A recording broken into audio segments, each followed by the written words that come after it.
ప్రతి మనిషికి వారి జీవితంలో కాలం అనేది ఎక్కడ ఆగదు, పరిగెడుతూనే ఉంటుంది. మనందరికి తెలుసు కాలం విలువేమిటో. అయితే కాలాన్ని పట్టి ఆపగలమా? ఖచ్చితంగా మనం అనుకుంటే. ప్రతి క్షణాన్ని, ప్రతి నిమిషాన్ని ఫుల్ పొటెన్షియల్తో యూజ్ చేసుకుంటే కాలాన్ని మనం ఆపినట్టే లెక్క. కాలం మన కోసం ఆగినట్టే లెక్క. కాలాన్ని ఆపి మన కథనే ఈ కాలంతో తీసుకెళ్దామా?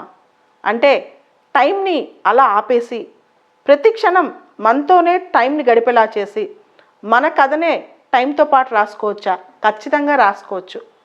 చాలామంది గొప్ప వ్యక్తులు తమ జీవిత కథనే ఒక టైం లైన్గా చేసుకున్నారు.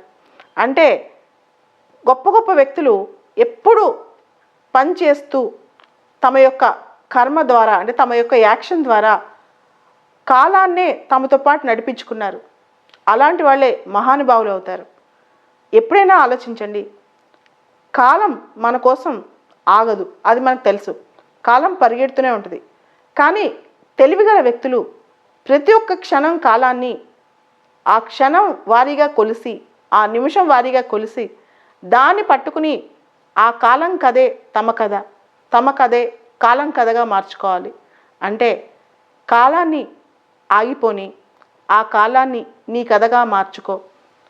అలాంటి అంబిషన్ ఉన్నప్పుడే జీవితంలో ఏ స్థాయి అనుకుంటే ఆ స్థాయి చేరుకోగలం.